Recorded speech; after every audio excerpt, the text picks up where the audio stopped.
Expert committee రిపోర్టును అసెంబ్లీలో చదివాడు. ఒక పేరాల ఒకటే లైన్లో తనకు అవసరం ఉన్నది చదివి మిగతాది వదిలేస్తాడు. నిన్న అసెంబ్లీలో ఉమాభారతి రాసిన లేఖ మొదటి పేజ్ చదివి ఆరోపణలు చేశాడు. హరీష్ రావు ఏమన్నాడు? 3వ పేజ్ కూడా చదువు, అందులోనే ఉన్నది కదా, 3వ పేజ్ చదువు అని చెప్పాడు. చెప్తే ఇంకో మంత్రి అడ్డం తిరుగుతాడు. ఎందుకంటే అది బయటపడుతుంది, రేవంత్ రెడ్డిది బయటపడుతుంది. హరీష్ రావు పట్టువదని విక్రమార్కుల్లాగా 3వ పేజ్ చదువుతావా లేదా అని మళ్ళీ గట్టిగా పట్టుబట్టాడు. దాన్ని దాటేయడానికి మళ్ళీ ఇంకేదో కథ చెప్పాడు.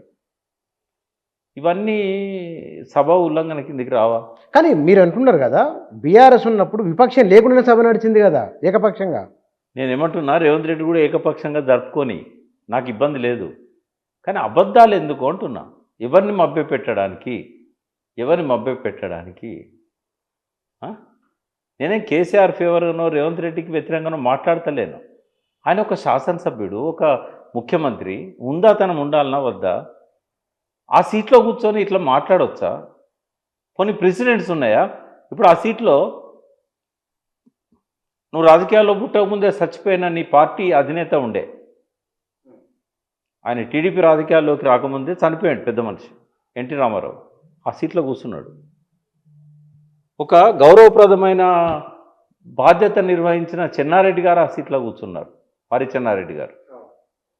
నువ్వు ఎట్లాంటి పాత్ర వహించాలి? పోనీ నువ్వు ఆరాధ్య దైవం అనుకునే చంద్రబాబు నాయుడు ఆ సీట్లో 9.5 సంవత్సరాలు కూర్చున్నాడు. వాళ్ళు ఎట్లాంటి సాంప్రదాయాలు నెలకొల్పారు, నువ్వు ఎట్లాంటి సాంప్రదాయాలు నెలకొల్పినావు? వాళ్ళు 100% కరెక్ట్ అని నేను చెప్పను.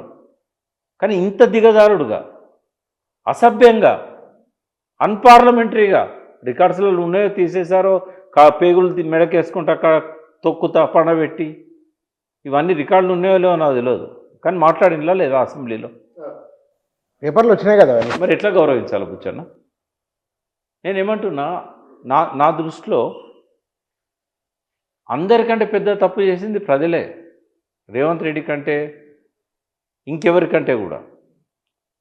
ఎందుకంటే వెన్నుపోట్లు అనేటివి భరించలేని